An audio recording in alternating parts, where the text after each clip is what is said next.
Hello friends, मेरा नाम है रवि और आप सभी का मैं स्वागत करता हूं आपके अपने YouTube channel current affairs by Ravi पर। फ्रेंड्स, आज मैं आपके लिए 24 अप्रैल 2024 के डेली करंट अफेयर्स के मोस्ट इंपॉर्टेंट 20 क्वेश्चन इस वीडियो में लेकर आया हूं। मैंने आपके लिए सभी क्वेश्चन सिलेक्टेड और इम्पॉर्टेंट लिए।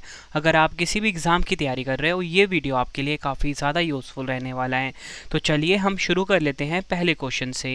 क्वेश्चन स्टार्ट करने से पहले फ्रेंड्स, हम 23 अप्रैल का जो करंट अफेयर है उसको फटाफट से रिवाइज कर लेते हैं। तो हमारा पहला क्वेश्चन था 23 अप्रैल को, महावीर जयंती के अवसर पर प्रधानमंत्री नरेंद्र मोदी जी ने किस स्थान पर 2550वें भगवान महावीर निर्वाण महोत्सव का उद्घाटन किया है? आंसर हो जाता है नई दिल्ली के भारत मंडपम में। दूसरा क्वेश्चन है, कहाँ के वैक्स म्यूजियम में विराट कोहली की मोम की प्रतिमा स्थापित की गई है? आंसर हो जाता है राजस्थान के जयपुर में। तीसरा क्वेश्चन था, अंतर्राष्ट्रीय मातृ पृथ्वी दिवस 2024 कब मनाया गया? 22 अप्रैल को, और थीम थी प्लैनेट वर्सेस प्लास्टिक। नेक्स्ट है, किस देश ने एक रणनीतिक क्रूज मिसाइल के लिए सुपर लार्ज वारहेड का शक्ति परीक्षण किया है? आंसर हो जाता है उत्तर कोरिया। नेक्स्ट है, भारतीय रिजर्व बैंक यानी कि आरबीआई ने धन लक्ष्मी बैंक के एमडी और सीईओ के रूप में किसे नियुक्त किया है? आंसर हो जाता है अजीत कुमार के। नेक्स्ट है हमारा क्वेश्चन, आईआईटी रुड़की के शोधकर्ताओं ने कहाँ पर प्राचीन विशालकाय सांप जिसका नाम है वासुकी इंडिकस के जीवाश्म की खोज की है? आंसर हो जाता है गुजरात के कच्छ में। नेक्स्ट है, विश्व रचनात्मक और नवाचार दिवस 2024 कब मनाया गया है? 21 अप्रैल को, थीम है inspire. Next, astronomical society of India द्वारा स्थापित आर्यभट्ट पुरस्कार 2024 से किसे सम्मानित किया गया है? आंसर हो जाता है पावुलुरी सुब्बा राव। नेक्स्ट है हमारा क्वेश्चन, राष्ट्रीय सिविल सेवा दिवस 2024 कब मनाया गया है? 21 अप्रैल को, और थीम क्या है इसकी? नागरिकों को सशक्त बनाना, शासन को बढ़ाना। इंग्लिश में होगा एम्पावरिंग सिटीजन्स, स्ट्रेंथनिंग गवर्नेंस।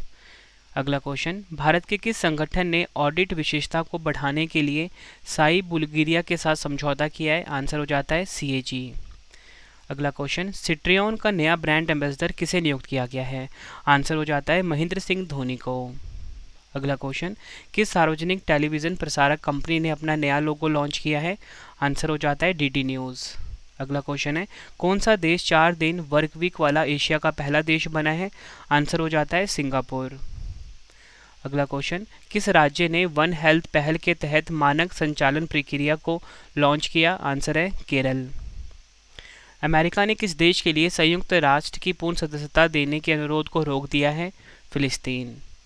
अगला क्वेश्चन, किस देश ने ईरान के खिलाफ ग्लोबल पोजीशनिंग सिस्टम यानी कि जीपीएस स्पूफिंग तकनीक का इस्तेमाल किया है? आंसर हो जाता है इजराइल। अगला क्वेश्चन, किसे मैनचेस्टर यूनाइटेड ने तकनीकी निदेशक के रूप में नियुक्त किया है?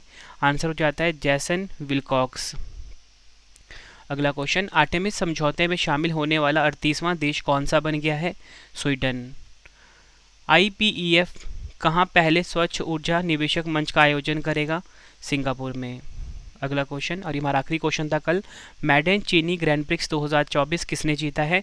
आंसर हो जाता है मैक्स वर्स्टैपन ने। तो फ्रेंड्स, ये पिछले दिन का जो करंट अफेयर्स था ये हमने रिवाइज कर लिया। तो चलिए अब हम स्टार्ट कर लेते हैं 24 अप्रैल 2024 के करंट अफेयर्स। ठीक है, हर दिन मैं आपको मोस्ट इंपॉर्टेंट 20 क्वेश्चन करवाता हूँ। और फ्रेंड्स, इसी के साथ आपको बताना चाहता हूँ, इसका जो पीडीएफ है आपको हमारा Telegram current affairs by Ravi पे मिल जाता है। और जो ये 20 क्वेश्चन है इसका मैं आपको फ्री में टेस्ट भी अवेलेबल करवाता हूँ। Mobile application Ravi study IQ GK को इंस्टॉल कर लीजिए।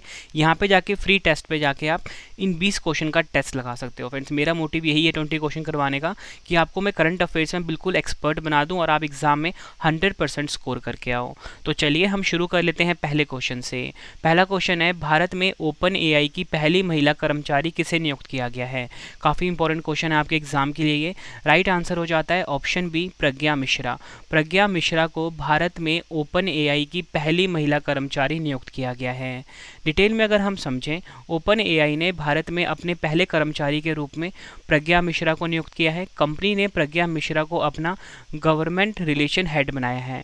प्रज्ञा मिश्रा पहले ट्रू कॉलर और मेटा में काम कर चुकी है। फ्रेंड्स, अगर हम बात करें ओपन AI की, इस कंपनी की स्थापना 2015 में हुई थी। मुख्यालय इसका सैन फ्रांसिस्को में है और ओपन AI के CEO हैं सैम ऑल्टमैन। ये आपको ध्यान रखना है। और फ्रेंड्स आपको बताना चाहता हूँ हमारे क्वेश्चन की टाइप क्या थी, नियुक्तियों की टाइप थी। तो मैं आपको पिछले टॉप 5 नियुक्तियाँ फटाफट से रिवाइज करवा देता हूँ। एनएसजी के महानिदेशक बने हैं नलिन प्रभात, ये आपको ध्यान रखना है। दिनेश कुमार त्रिपाठी जो है नौसेना प्रमुख बने हैं नए। श्रीनिवास पालिया ये विप्रो के सीईओ बने हैं। मिनेश शाह जो है national cooperative dairy federation of India limited यानी कि एनसीडीएफआई के अध्यक्ष बने हैं।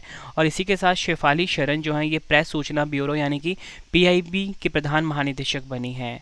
आई होप फ्रेंड्स ये पहला क्वेश्चन आपको बहुत अच्छे से क्लियर हो गया होगा। नेक्स्ट क्वेश्चन कर लेते हैं, एग्जाम के लिए क्वेश्चन भी काफ़ी इंपॉर्टेंट रहने वाला है।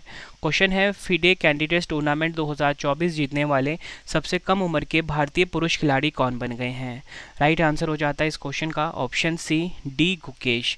डी गुकेश जो है फ्रेंड्स ये फिडे कैंडिडेट्स टूर्नामेंट 2024 जीतने वाले सबसे कम उम्र के भारतीय पुरुष खिलाड़ी बने हैं। भारत के 17 वर्षीय D Gukesh FIDE candidates tournament जीतने वाले सबसे कम उम्र के पुरुष शतरंज खिलाड़ी बन गए हैं, ये आपको ध्यान रखना है। डी गुकेश विश्वनाथ आनंद के बाद फिडे कैंडिडेट्स टूर्नामेंट जीतने वाले दूसरे भारतीय भी बने हैं। तो ये भी आपको ध्यान रखना है कि इन्होंने रिकॉर्ड ये बनाया है कि विश्वनाथ आनंद के बाद फिडे कैंडिडेट टूर्नामेंट जीतने वाले दूसरे भारतीय बने हैं। अगर हम बात करें 2024 फिडे कैंडिडेट टूर्नामेंट की, इसका आयोजन कहाँ पर हुआ था, कनाडा के टोरंटो में। और जो पुरुष खिलाड़ी विजेता हैं वो हैं भारत के डी गुकेश। और इसी के साथ आपको ये भी ध्यान रखना है कि जो महिला खिलाड़ी विजेता रही हैं 2024 फिडे कैंडिडेट्स टूर्नामेंट में वो है तान जोंगई, जो कि कहाँ की है, चीन देश की। और आपको फ्रेंड्स एक बात और भी ध्यान रखना है, यहाँ पे जो फिडे वर्ड आ रहा है ना, पूरे विश्व में जो शतरंज का खेल होता है ना उसे फिडे संस्था रेगुलेट करती है। जैसे कि क्रिकेट को आईसीसी रेगुलेट करती है, टेनिस को एटीपी, है ना, ओलंपिक को आईओसी, उसी प्रकार फिडे संस्था जो है ये पूरे विश्व में शतरंज खेल को रेगुलेट करती है। अगर हम बात करें फिडे की, ठीक है, इसकी स्थापना कब हुई थी, 20 जुलाई 1924 को। मुख्यालय ल्यूसाने स्विट्जरलैंड में है। अध्यक्ष है अरकरी डवोरकोविच। फ्रेंड्स यहाँ पे ना शतरंज खेल की बात हुई है, तो शतरंज खेल से जुड़े हुए कुछ आपको मैं इंपॉर्टेंट फैक्ट बता देता हूँ जो कि एग्जाम में पूछे जाते हैं, ठीक है। तो सबसे पहले आपको बताना चाहता हूँ जो शतरंज खेल है ना इसकी शुरुआत हुई थी हमारे प्यारे भारत में, ठीक है। एग्जाम में पूछ लेते हैं, बताओ शतरंज खेल की शुरुआत किस देश में हुई थी, भारत में हुई थी। आपसे अगर पूछा जाए कि अंतर्राष्ट्रीय शतरंज दिवस हर साल कब मनाया जाता है, 20 जुलाई को मनाया जाता है, ये भी आपको ध्यान रखना है। और इसी के साथ अगर आपसे पूछा जाए कि जो शतरंज में पहली महिला भारतीय ग्रैंड मास्टर कौन है, पूछा गया है शतरंज में पहली महिला भारतीय ग्रैंड मास्टर कौन है, तो वो है एस विजयलक्ष्मी, ये भी नाम आपको ध्यान रखना है। और जो शतरंज का जो बोर्ड होता है ना फ्रेंड, जो आप इस प्रकार का देखते हो, पूछा जाता है इसमें बताओ कि इसमें ना कितने वर्ग होते हैं, ये जो बॉक्स हैं वो कितने होते हैं, ये टोटल मिला के होते हैं 64, 32 होते हैं काले, 32 होते हैं इसमें सफ़ेद रंग के, ठीक है। और इसी के साथ एग्जाम में पूछा जाता है कि शतरंज के खेल में सबसे शक्तिशाली कौन होती है, तो रानी जो होती है सबसे शक्तिशाली होती है। इसी के साथ एग्जाम में आपसे ये भी पूछ लिया जाता है कि बताओ अखिल भारतीय शतरंज संघ का मुख्यालय कहाँ पर है, तो आपका आंसर होगा चेन्नई में। आई होप फ्रेंड्स ये जितने भी एक्स्ट्रा फैक्ट मैंने आपको बताए हैं आपको क्लियर हो गए होंगे। अगला क्वेश्चन है, लोक उद्यम विभाग यानी कि डीपीई ने किस कंपनी को नवरत्न कंपनी का दर्जा दिया है। राइट आंसर हो जाता है इस क्वेश्चन का option A, national fertiliser limited. National fertiliser limited company को नवरत्न कंपनी की सूची में शामिल किया गया है। भारत सरकार के वित्त मंत्रालय के लोक उद्यम विभाग यानी कि डीपीई ने नेशनल फर्टिलाइज़र लिमिटेड, जिसे कि शॉर्ट में एनएफएल बोलते हैं, कंपनी को नवरत्न का दर्जा प्रदान किया है। अगर हम बात करें एनएफएल कंपनी की, यह कंपनी नीम कोटेड यूरिया मैन्युफैक्चर करती है। 1974 में इसकी स्थापना हुई थी। मुख्यालय कहाँ पर है, उत्तर प्रदेश के नोएडा शहर में। अगर हम बात करें नवरत्न कंपनी की, नवरत्न कंपनियाँ क्या होती हैं, आपसे एग्जाम में पूछ लेते हैं तो मैं बता देता हूँ। भारत में नवरत्न कंपनियाँ सार्वजनिक क्षेत्र की कंपनियों का एक समूह है। यह कंपनी केंद्र सरकार की मंजूरी के बिना 1000 करोड़ रुपये तक निवेश कर सकती हैं। भारत में नवरत्न का दर्जा पाने के लिए कंपनी को कम से कम 3 साल तक मिनी रत्न श्रेणी 1 का उद्यम होना चाहिए। और साल 2024 में भारत में कुल 17 नवरत्न कंपनियां हैं, ये भी आपको ध्यान रखना है। और फ्रेंड्स आपको बताना चाहता हूँ भारत की जो नवरत्न महारत्न कंपनियां, इसके ऊपर मेरी वीडियोस भी अवेलेबल है, तो आप यूट्यूब पे जाके सर्च कर सकते हो और आगे रवि सर लिख लेना तो आपको वीडियो मिल जाएगी। नेक्स्ट है हमारा क्वेश्चन, त्रिशूरपुरम महोत्सव 2024 किस राज्य में आयोजित किया गया है। राइट आंसर हो जाता है इस क्वेश्चन का हमारा ऑप्शन बी, केरल। केरल राज्य में त्रिशूरपुरम त्यौहार मनाया जाता है, ये आपको ध्यान रखना एग्जाम के लिए इंपॉर्टेंट है। इंपॉर्टेंट पॉइंट से समझते हैं। त्रिशूरपुरम केरल राज्य में मनाया जाने वाला त्यौहार है। यह उत्सव मलयालम कैलेंडर के मैदोम महीने में मनाया जाता है। इसे प्रसिद्ध वडकुनाथन मंदिर के विशाल मैदान में पूरी भव्यता के साथ आयोजित किया जाता है। अगर हम बात करें केरल की स्थापना 1 नवंबर 1956 को हुई थी। राजधानी तिरुवनंतपुरम है। मुख्यमंत्री पिनराई विजयन है और राज्यपाल हैं आरिफ मोहम्मद खान। अगला क्वेश्चन एग्जाम के लिए आप डबल स्टार मार्क कर लीजिए। क्वेश्चन है अप्रैल 2024 में KISS मानवतावादी पुरस्कार 2021 से किसे सम्मानित किया गया है? राइट आंसर हो जाता है ऑप्शन बी, रतन टाटा जी को। रतन टाटा जी को KISS मानवतावादी पुरस्कार 2021 से सम्मानित किया गया है अप्रैल 2024 में। डिटेल में अगर हम समझें, प्रसिद्ध उद्योगपति और परोपकारी टाटा समूह के चेयरमैन रतन टाटा को उनके मुंबई आवास पर आयोजित एक समारोह में प्रतिष्ठित KISS मानवतावादी पुरस्कार 2021 से सम्मानित किया गया है। यह पुरस्कार रतन टाटा को 2021 में घोषित हुआ था। इस पुरस्कार को प्राप्त करने में कोविड-19 महामारी के कारण देरी हुई है। अच्युत सामंत द्वारा 2008 में इस पुरस्कार को शुरू किया गया। यह पुरस्कार वैश्विक स्तर पर मानवीय प्रयासों के लिए व्यक्तियों और संगठनों को मान्यता देता है। तो आपको ध्यान रखना है KISS मानवतावादी पुरस्कार 2021 जो है ये रतन टाटा जी को दिया गया है। क्वेश्चन की टाइप थी पुरस्कार और सम्मान। तो हम पिछले पुरस्कार और सम्मान को फटाफट से रिवाइज कर लेते हैं। ENBA life time achievement award 2023 से सम्मानित किया गया है विनीत जैन को। अंतर्राष्ट्रीय संस्कृति पुरस्कार 2024 ये मिला है मीना चरंदा को। टाइम्स पावर आइकन 2024 पुरस्कार ये मिला विजय जैन को। 2024 का एबल पुरस्कार मिशेल टैलाग्रैंड को। और पहला वैश्विक असमानता अनुसंधान पुरस्कार ये मिला बीना अग्रवाल और जेम्स बॉयस को। नेक्स्ट है हमारा क्वेश्चन, पहला व्यक्तिगत महासागर दशक सम्मेलन 2024 कहाँ आयोजित किया गया है? राइट आंसर हो जाता है इस क्वेश्चन का option D, Barcelona Spain. Spain के बार्सिलोना शहर में पहला व्यक्तिगत महासागर दशक सम्मेलन 2024 का आयोजन किया गया है। पहला व्यक्तिगत महासागर दशक सम्मेलन बार्सिलोना स्पेन में आयोजित किया गया है। इसका आयोजन स्पेन की सरकार ने यूनेस्को के अंतर सरकारी महासागर आयोग के साथ मिलकर किया है। थीम भी देख लेते हैं। इसकी थीम है हम जो महासागर चाहते हैं उसके लिए आवश्यक विज्ञान प्रदान करना। इंग्लिश में होगा delivering the science we need for the ocean we want. महासागर दशक सम्मेलन का मुख्य उद्देश्य सतत विकास के लिए संयुक्त राष्ट्र महासागर विज्ञान दशक 2021-2023 के लक्ष्यों को प्राप्त करने में हुई प्रगति की समीक्षा करना और हितधारकों के बीच सहयोग को आगे बढ़ाना है। नेक्स्ट है हमारा question, 2024 ATP Barcelona open tennis tournament का पुरुष एकल का खिताब किसने जीता है? ये क्वेश्चन भी एग्जाम के लिए काफ़ी इंपॉर्टेंट रहने वाला है। राइट आंसर हो जाता है option A, Caspar rude. Caspar rude जो है इन्होंने पुरुष एकल खिताब जीता है किसका? 2024 ATP Barcelona open tennis tournament का। डिटेल में अगर हम समझें पूरी लिस्ट के बारे में, सबसे पहले आपको बताना चाहता हूँ इसका आयोजन हुआ था स्पेन के बार्सिलोना में। पुरुष एकल खिताब जीता कैस्पर रूड जो कि है नॉर्वे देश के। अगर इसी के साथ हम देखें कि महिला एकल का खिताब किसने जीता, तो वो जीता कजाकिस्तान की एलेना रैबागिना ने। ये नाम आपको ध्यान रखना है। और इसी के साथ युगल खिताब के विजेता है मैक्सिमो गोंजालेस और एंड्रोस मोल्टेनी अर्जेंटीना देश के।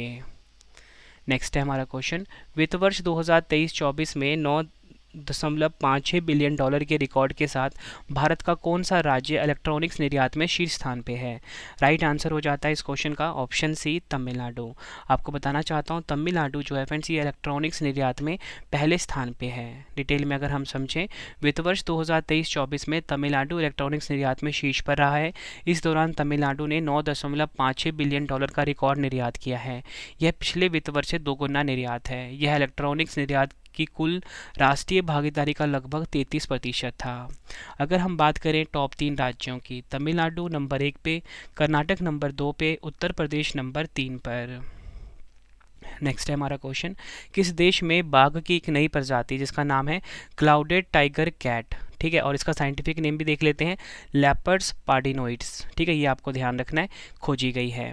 राइट आंसर हो जाता है इस क्वेश्चन का ऑप्शन ए, ब्राज़ील देश में। आपको बताना चाहता हूँ ब्राज़ील देश में बाघ की एक नई प्रजाति जिसका नाम है clouded tiger cat, scientific name है लेपर्ड्स पार्डिनोइड्स की खोज हुई है। ब्राज़ील के घने वर्षा वनों में बाघ की एक नई प्रजाति की खोज की गई है। इसका नाम है क्लाउडेड टाइगर कैट, ठीक है, साइंटिफिक नेम क्या है? लेपर्ड्स पार्डिनोइड्स, ये आपको ध्यान रखना है। क्लाउडेड टाइगर बिल्ली दक्षिणी मध्य अमेरिकी और एंडियन पर्वत श्रृंखलाओं के क्लाउड वनों में पाई जाती है। नेक्स्ट है हमारा क्वेश्चन, किसने 2024 world press photo of the year का पुरस्कार जीता है? राइट आंसर हो जाता है इस क्वेश्चन का हमारा ऑप्शन सी, मोहम्मद सलेम। मोहम्मद सलेम ने 2024 world press photo of the year का पुरस्कार जीत लिया है। मोहम्मद सलेम एक फ़िलिस्तीनी फोटोग्राफ़र हैं जो समाचार एजेंसी रॉयटर्स के लिए कार्य करते हैं। रॉयटर फोटोग्राफर मोहम्मद सलेम ने गाजा पट्टी में अपनी 5 वर्षीय भतीजी के शव को गोद में लिए हुए एक फ़िलिस्तीनी महिला की छवि के लिए प्रतिष्ठित 2024 world press photo of the year का पुरस्कार अपने नाम करा है।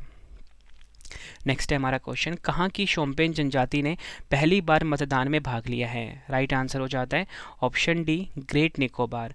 ग्रेट निकोबार की जो शोम्पेन जनजाति है इसने पहली बार मतदान में भाग लिया है। डिटेल में अगर हम समझें, भारत में विशेष रूप से कमज़ोर जनजाति समूह PVTGS में से एक शोम्पेन जनजाति ने अंडमान एवं निकोबार लोकसभा निर्वाचन क्षेत्र में अपना वोट डालकर पहली बार चुनाव प्रक्रिया में भाग लिया है। और आपको बताना चाहता हूँ, वर्ष 2011 की जनगणना के आंकड़ों के अनुसार शोम्पेन की अनुमानित जनसंख्या 229 थी। अगर हम बात करें अंडमान निकोबार द्वीप समूह की राजधानी क्या है? Port Blair. उपराज्यपाल है यहाँ के देवेंद्र कुमार जोशी। और आपको बताना चाहता हूँ, अंडमान निकोबार द्वीप समूह कहाँ पर स्थित है? यह है बंगाल की खाड़ी में स्थित, भारत का केंद्र शासित प्रदेश है ये। नेक्स्ट है हमारा क्वेश्चन, प्रथम अंतर्राष्ट्रीय इंद्रधनुष पर्यटन सम्मेलन 2024 का शुभारंभ किस देश में किया गया है? राइट आंसर हो जाता है इस क्वेश्चन का ऑप्शन ए, नेपाल देश में। आपको बताना चाहता हूँ, प्रथम अंतर्राष्ट्रीय इंद्रधनुष पर्यटन सम्मेलन 2024 का आयोजन किया गया है। डिटेल में अगर हम समझें, पहला अंतर्राष्ट्रीय इंद्रधनुष पर्यटन सम्मेलन नेपाल में आयोजित किया गया है, जिसका उद्देश्य नेपाल को दक्षिण एशिया में यौन अल्पसंख्यक समुदाय के लिए एक सुरक्षित और सम्मानजनक गंतव्य के रूप में बढ़ावा देना था। अगर हम बात करें नेपाल की, एशिया महाद्वीप में स्थित है, राजधानी काठमांडू है, मुद्रा है नेपाली रुपया, राष्ट्रपति हैं रामचंद्र पौडेल और प्रधानमंत्री हैं पुष्प कमल दहल। नेक्स्ट है हमारा क्वेश्चन, किस देश में पहली बार हिंदी रेडियो का प्रसारण शुरू हुआ है? राइट आंसर हो जाता है ऑप्शन बी, कुवैत में पहली बार हिंदी रेडियो का प्रसारण शुरू हुआ है। इंपॉर्टेंट पॉइंट समझते हैं, कुवैत में पहली बार रेडियो पर भारत की हिंदी भाषा में प्रसारण शुरू हुआ है। इसका उद्देश्य दोनों देशों के बीच संबंधों को और मजबूत करना है। कुवैत एशिया महाद्वीप में स्थित है, राजधानी है कुवैत सिटी, मुद्रा है कुवैती दिनार, प्रधानमंत्री हैं अहमद अब्दुल्ला अल अहमद अल सबा। अगला क्वेश्चन है, राजस्थान रॉयल्स यानी कि RR ने अपनी पहली क्रिकेट अकादमी का उद्घाटन कहां पर किया है? आंसर हो जाता है ऑप्शन ए, जयपुर राजस्थान में। राजस्थान के जयपुर में राजस्थान रॉयल्स ने अपनी पहली क्रिकेट अकादमी का उद्घाटन करा है। रॉयल्स स्पोर्ट्स ग्रुप के स्वामित्व वाली IPL फ्रेंचाइजी राजस्थान रॉयल्स ने राजस्थान राज्य में अपनी पहली क्रिकेट अकादमी का उद्घाटन किया है। राजस्थान रॉयल्स अकादमी रिंग रोड मुहाना में PS स्पोर्ट्स एक्सीलेंस एरिना में स्थित होगी। ये आपको ध्यान रखना है। बात राजस्थान की हुई है, 30 मार्च 1949 को स्थापना हुई थी। राजधानी जयपुर है, मुख्यमंत्री भजन लाल शर्मा और राज्यपाल हैं कलराज मिश्रा। अगला क्वेश्चन है हमारा, किस कंपनी ने छवियों को वीडियो में बदलने के लिए VASA-1 AI मॉडल लॉन्च किया है? राइट आंसर हो जाता है इस क्वेश्चन का हमारा option A, Microsoft. Microsoft company ने छवियों को वीडियो में बदलने के लिए VASA-1 AI मॉडल लॉन्च किया है। एग्जाम के लिए काफ़ी इंपॉर्टेंट क्वेश्चन रहने वाला है। माइक्रोसॉफ्ट ने AI video generator model launch किया, इसका नाम है VASA-1 AI या बोल सकते हो VASA-1 AI। इस टूल की मदद से यूज़र सिर्फ किसी भी फ़ोटो से पूरा वीडियो तैयार कर सकते हैं। माइक्रोसॉफ्ट की बात हुई है, 4 अप्रैल 1975 को इसकी स्थापना हुई थी। मुख्यालय है अमेरिका के रेडमंड में। CEO हैं सत्या नडेला। अगला क्वेश्चन, ये क्वेश्चन भी एग्जाम के लिए काफ़ी इंपॉर्टेंट है। पूर्वी लहर अभ्यास 2024 का आयोजन किसके द्वारा किया गया है? राइट आंसर हो जाता है ऑप्शन ए, भारतीय नौसेना के द्वारा पूर्वी लहर अभ्यास का आयोजन किया गया है। डिटेल में अगर हम समझें, भारतीय नौसेना ने flag officer commanding in chief पूर्वी नौसेना कमान के परिचालन नियंत्रण के तहत पूर्वी समुद्री तट पर पूर्वी लहर अभ्यास का संचालन किया। इस अभ्यास का उद्देश्य क्षेत्र की समुद्री सुरक्षा चुनौतियों से निपटने के क्रम में भारतीय नौसेना की तैयारियों के मूल्यांकन और प्रक्रियाओं का सत्यापन करना था। इस अभ्यास में जहाज़ों, पनडुब्बियों, विमानों और विशेष बलों ने भाग लिया है। भारतीय नौसेना की बात करते हैं, 1950 में इसकी स्थापना हुई थी। मुख्यालय कहाँ पर है? नई दिल्ली में। और फ्रेंड, इसी के साथ आपको बताना चाहता हूँ, भारत के नए नौसेना प्रमुख बन गए हैं। उनका नाम है एडमिरल दिनेश कुमार त्रिपाठी। ठीक है, दिनेश कुमार त्रिपाठी। और इन्होंने किनका स्थान लिया? इन्होंने स्थान लिया है R हरि कुमार का। ये भी आपको ध्यान रखना है।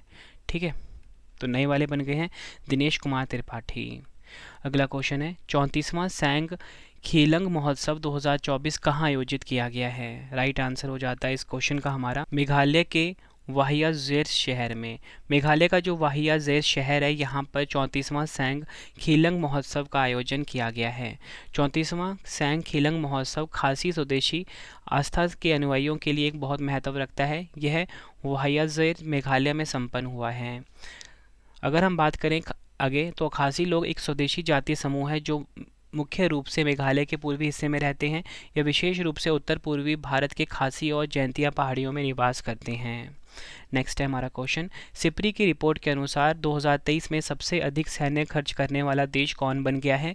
राइट आंसर हो जाता है इस क्वेश्चन का ऑप्शन डी, संयुक्त राज्य अमेरिका, यानी कि यूएसए जो है ये सिप्री की रिपोर्ट के अनुसार 2023 में सबसे अधिक सैन्य खर्च करने वाले देश में पहले नंबर पर है। स्वीडन के Stockholm International Peace Research Institute की जारी रिपोर्ट के मुताबिक सबसे ज़्यादा सैन्य खर्च करने वाले देशों में अमेरिका नंबर 1 पर है। 2023 में अमेरिका ने 916 अरब डॉलर रक्षा पर खर्च किए, जो दुनिया भर के कुल खर्च का 37% से भी ज़्यादा है। अगर हम बात करें टॉप 3 की, अमेरिका नंबर 1 पे, नंबर 2 पे चीन, नंबर 3 पर रूस। टॉप 3 तो आपको पता लग गया, लेकिन आपको भारत का स्थान भी पता होना चाहिए, तो भारत है चौथे स्थान पर।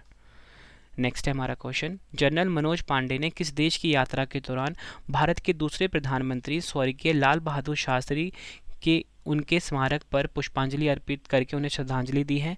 आंसर हो जाता है इस क्वेश्चन का ऑप्शन ए, उज्बेकिस्तान। डिटेल में अगर हम समझें, थल सेना अध्यक्ष जनरल मनोज पांडे ने उज्बेकिस्तान की 4 दिवसीय यात्रा के दौरान स्वर्गीय लाल बहादुर शास्त्री के स्मारक पर पुष्पांजलि अर्पित कर उन्हें श्रद्धांजलि दी है। उज्बेकिस्तान की राजधानी ताशकंद है, मुद्रा है सोम, राष्ट्रपति हैं शवकत मिर्जियोयेव, प्रधानमंत्री हैं अब्दुल्ला निगमातोविच अरिपोव।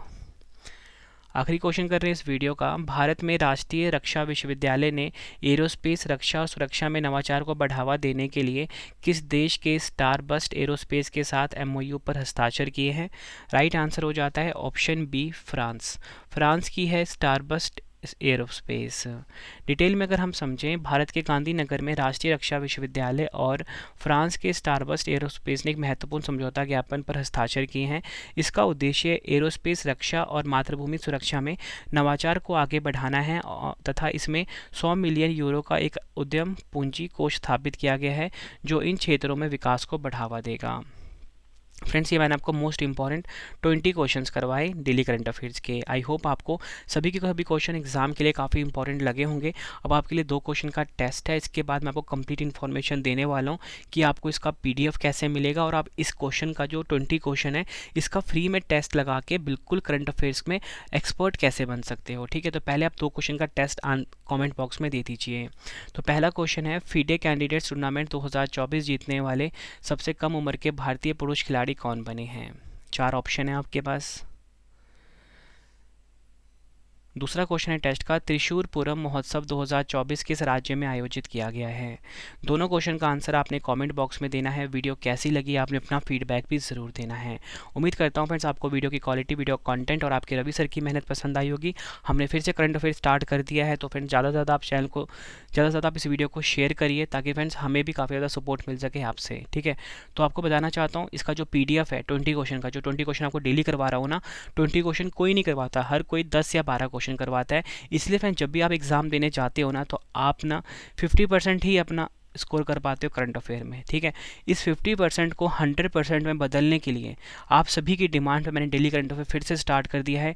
20 क्वेश्चन करवा रहा हूँ, जितने भी टॉप न्यूज़ चैनल हैं, टॉप न्यूज़ पेपर हैं, वहाँ से सारे क्वेश्चन आप सभी के लिए मैं लेकर आ रहा हूँ। ठीक है, अगर आप मुझसे करंट अफेयर पढ़ लेते हो ना, current affairs by Ravi channel से, यकीन मानिए एग्जाम में कोई भी क्वेश्चन आपका छूटने वाला नहीं है।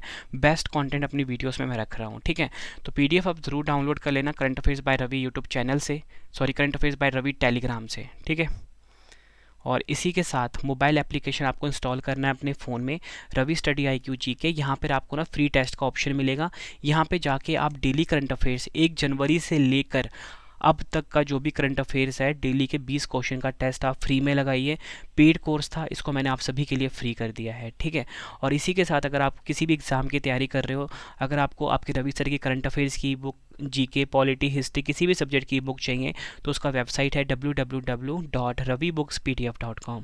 ठीक है, ये आपके सामने स्क्रीन पे शो हो रहा है। यहाँ पे आपको ऑल सब्जेक्ट की बुक्स मिल जाती है। कम टाइम में आप किसी भी एग्ज़ाम की तैयारी कर सकते हो अपने रवि सर की बुक के द्वारा।